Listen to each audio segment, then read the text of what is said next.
श्रीमद् भागवत महापुराण दशम स्कंद अध्याय 45। श्री कृष्ण बलराम का यज्ञोपवीत और गुरुकुल प्रवेश।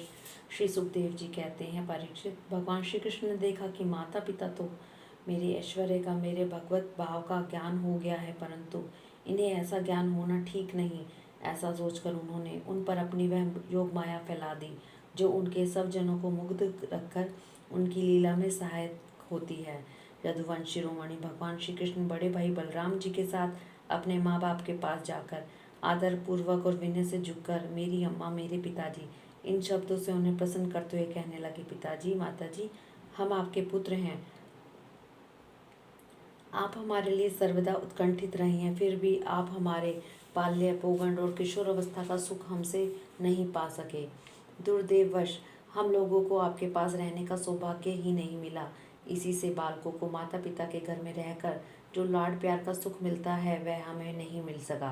पिता और माता ही इस शरीर को जन्म देते हैं और इसका लालन पालन करते हैं, तब कहीं जाकर यह शरीर धर्म, अर्थ, काम तथा मोक्ष की प्राप्ति का साधन बनता है। यदि कोई मनुष्य 100 वर्ष तक जीकर माता और पिता की सेवा करता रहे, तब भी वह उनके उपकार से उऋण नहीं हो सकता। जो पुत्र सामर्थ्य रहते भी अपने माँ बाप की शरीर और धन से सेवा नहीं करता, उसके मरने पर यमदूत उसे उसके अपने शरीर का मांस खिलाते हैं। जो पुरुष समर्थ होकर भी बूढ़े माता पिता, स्त्री, सती, पत्नी, बालक, संतान, गुरु, ब्राह्मण, शरणागत का भरण पोषण नहीं करता, वह जीता हुआ भी मुर्दे के समान ही है। हमारे इतने दिन व्यर्थ ही बीत गए, क्योंकि कंस के भय से सदा उद्विग्नित रहने के कारण हम आपकी सेवा करने में असमर्थ रहे। मेरी माँ और मेरे पिताजी, आप दोनों हमें क्षमा करें। दुष्ट कंस ने आपको इतने इतने कष्ट दिए, परंतु हम परतंत्र रहने के कारण आपकी कोई सेवा ना कर सके। श्री सुखदेव जी कहते हैं, परीक्षित, अपनी लीला से मनुष्य बने हुए विश्वात्मा श्री हरि की इस वाणी से मोहित हो देवकी वसुदेव ने उन्हें गोद में उठा लिया और हृदय से चिपकाकर परमानंद प्राप्त किया। राजन, वे स्नेह पाश से बंधकर पूर्णतः मोहित हो गए और आंसुओं की धारा से उनका अभिषेक करने लगे, यहाँ तक कि आंसुओं के कारण गला रुंध जाने से वे कुछ बोल भी न सके।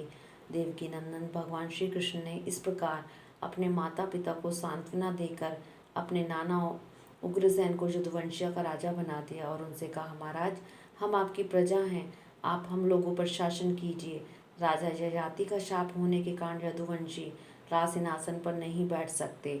जब मैं सेवक बनकर आपकी सेवा करता रहूँगा, तब बड़े बड़े देवता भी सिर झुकाकर आपको भेंट देंगे। दूसरे नरपतियों के बारे में तो कहना ही क्या है। भगवान श्री कृष्ण ही सारे विश्व के विधाता हैं। उन्होंने जो कंस के भय से व्याकुल होकर इधर उधर भाग गए थे, उन यदु, वृष्णि, अंधक, मधु, दाशाह और कुकुर आदि वंशों से उत्पन्न समस्त सजाति संबंधियों को ढूंढ ढूंढ कर बुलवाया। उन्हें घर से बाहर रहने में बड़ा क्लेश उठाना पड़ा था। भगवान ने उनका सत्कार किया, सांत्वना दी और उन्हें खूब धन संपत्ति देकर तृप्त किया तथा अपने अपने घरों में बसा दिया। अब सारे के सारे यदुवंशी भगवान श्री कृष्ण तथा बलराम जी के बाहुबल से सुरक्षित थे। उनकी कृपा से उन्हें किसी प्रकार की व्यथा नहीं थी, दुख नहीं था। उनके सारे मनोरथ सफल हो गए थे, वे कृतार्थ हो गए थे। अब वे अपने अपने घरों में आनंद से विहार करने लगे। भगवान श्री कृष्ण का वदन आनंद का सदन है, वह नित्य प्रफुल्लित, कभी न कुमलाने वाला कमल है। उनका सौंदर्य अपार है, सदैव हास और चितवन उस पर सदा नाचती रहती है। यदुवंशी प्रतिदिन उसका दर्शन करके आनंद मग्न रहते। मथुरा के पुरुष भी युवकों के समान अत्यंत बलवान और उत्साही हो गए, क्योंकि वे अपने नेत्रों के दोनों से बारंबार भगवान के मुखारविंद का अमृतमय मकरंद रसपान करते रहते थे। प्रिय परीक्षित, जब देवकी नंदन भगवान श्री कृष्ण और बलराम जी दोनों ही नंद बाबा के पास आए और गले लगने के बाद उनसे कहने लगे, पिताजी, आपने और माँ यशोदा ने बड़े स्नेह और दुलार से हमारा लालन पालन किया है। इसमें कोई संदेह नहीं कि माता पिता संतान पर अपने शरीर से भी अधिक स्नेह करते हैं। जिन्होंने पालन पोषण न कर सकने के कारण सब जन संबंधियों को त्याग दिया है, उन बालकों को जो लोग अपने पुत्र के समान लाड प्यार से पालते हैं, वे ही वास्तव में उनके माँ बाप हैं। पिताजी, अब आप लोग व्रज में जाइए। इसमें संदेह नहीं कि हमारे बिना वात्सल्य स्नेह के कारण आप लोगों को बहुत दुख होगा। यहाँ के सुहृद संबंधियों को सुखी करके हम आप लोगों से मिलने के लिए आएंगे। भगवान श्री कृष्ण ने नंद बाबा दूसरे व्रजवासियों को इस प्रकार समझा बुझाकर बड़े आदर के साथ वस्त्र आभूषण और अनेक प्रकार धातुओं के बने बर्तन आदि देकर उनका सत्कार किया। भगवान की बात सुनकर नंद बाबा ने प्रेम से अधीर होकर दोनों भाइयों को गले लगा लिया और फिर नेत्रों में आंसू भरकर गोपों के साथ ब्रज के लिए प्रस्थान किया। हे राजन, इसके बाद वसुदेव जी ने अपने पुरोहित गर्गाचार्य तथा दूसरे ब्राह्मणों से दोनों पुत्रों का विधि पूर्वक द्विजाति समुचित यज्ञोपवीत संस्कार कराया। उन्होंने विविध प्रकार के वस्त्र और आभूषणों से ब्राह्मणों का सत्कार करके उन्हें बहुत सी दक्षिणा तथा बछड़ों वाली गोएं दी। सभी गोएं गले में सोने की माला पहने हुई थी तथा और बहुत से आभूषणों तथा रेशमी वस्त्रों की मालाओं से विभूषित थी।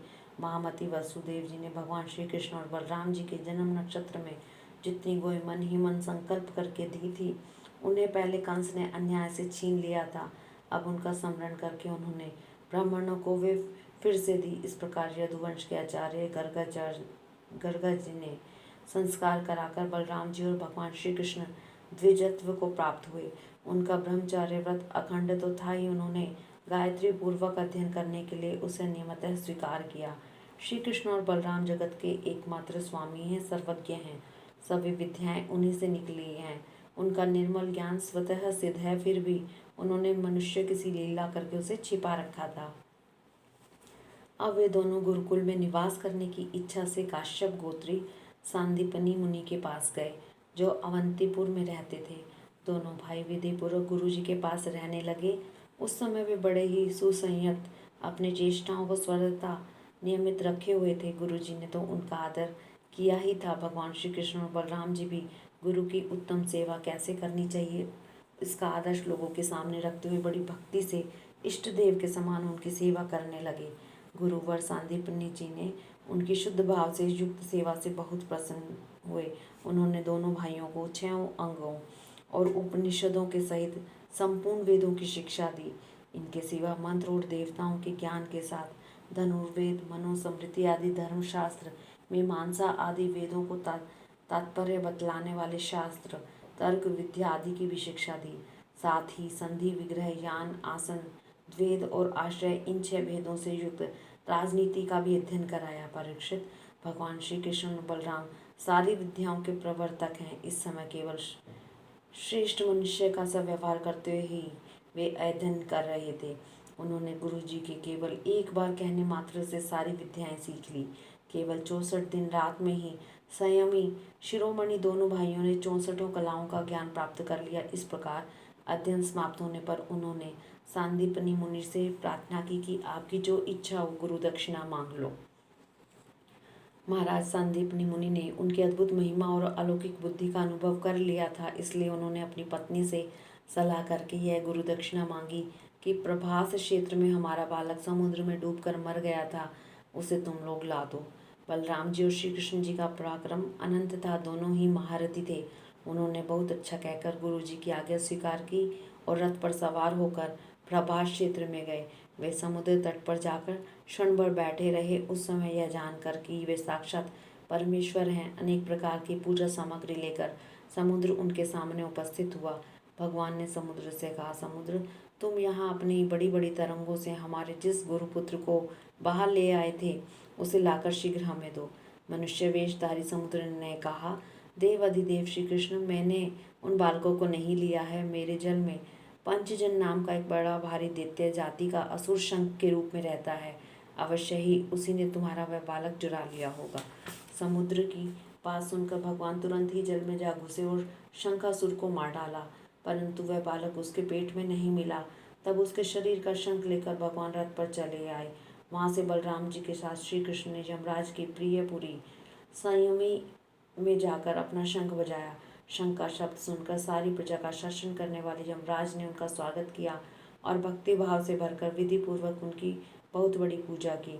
उन्होंने नम्रता से झुककर समस्त प्राणियों के हृदय में विराजमान सच्चिदानंद स्वरूप भगवान श्री कृष्ण से कहा, लीला से ही मनुष्य बने सर्वव्यापक परमेश्वर, मैं आप दोनों की क्या सेवा करूं।